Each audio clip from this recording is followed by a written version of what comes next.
Today on Fortitude Through Stoicism, be wary of what or who you let in.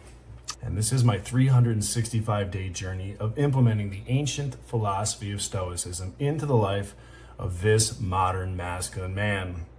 So before I jump into this lesson, because I'm going to say the same thing I say every day, I love this one. But before I jump in, I want you guys to take a look at the Stoa app. It's one of these apps I found on the App Store.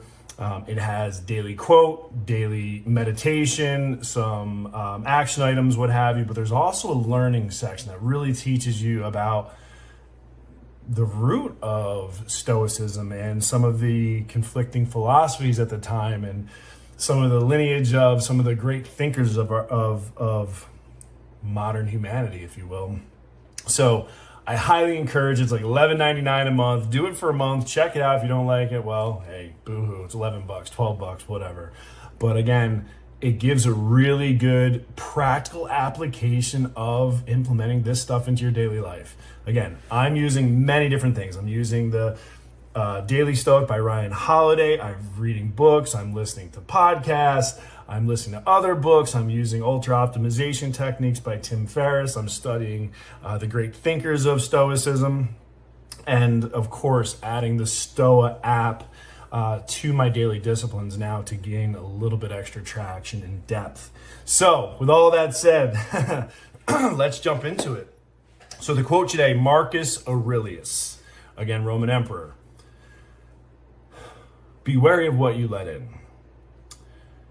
Drama, combat, terror, numbness, and subservience.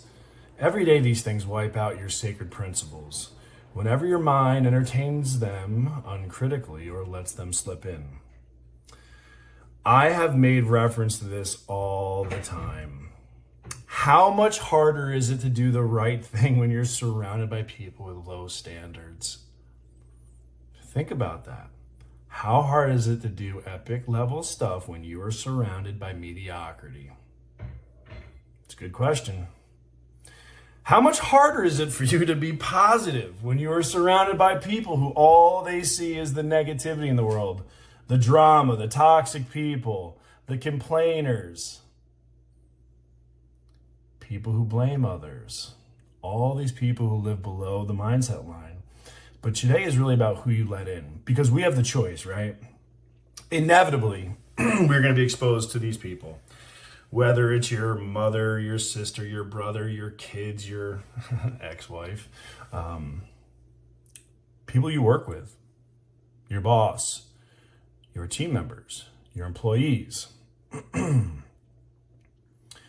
Wherever we are surrounded by these people. There's nothing that says we have to allow those influences to penetrate our minds. I don't know about you, but the sound of someone penetrating my mind, no, it's not my kink. I'm going to pass on that one. So we have the ability, right? We have the ability to put our guard up. We have the ability. I'm going to use the mindset garden reference that I always use. Remember, our mindset is like a garden.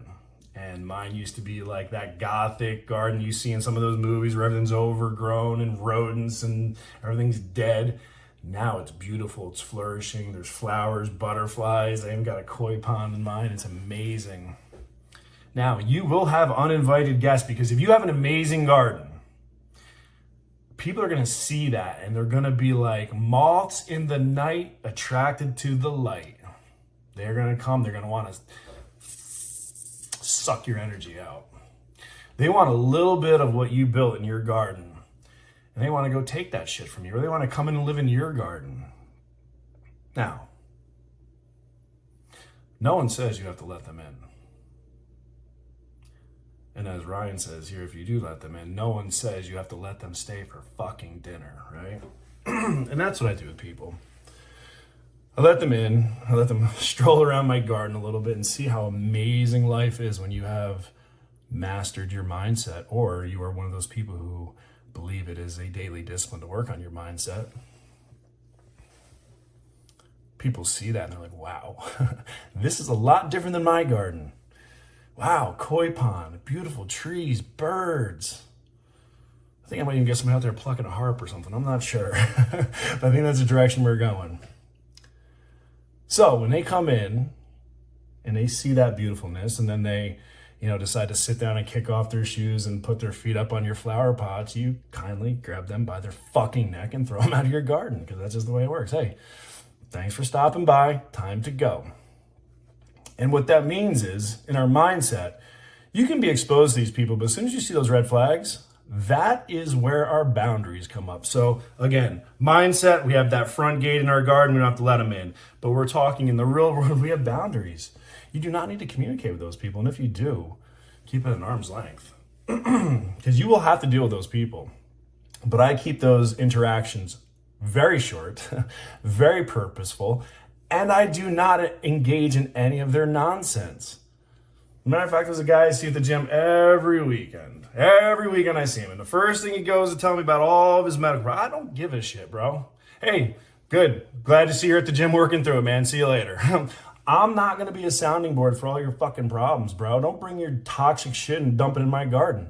Love you from a distance. Wish you the best. Gotta go. Same thing with everyone else. If they're going to come and piss and moan and complain and bring their fucking problems, aka their drama, their toxic energy to your beautiful garden, be polite, but be professional. And like the famous general said in the Marine Corps, have a plan to kill everyone in the fucking room. And that's true. Be polite, be professional, but have a plan to kill those motherfuckers in your mindset, because they do not belong there. Got to go. And so do I. So on that, you have the most amazing day.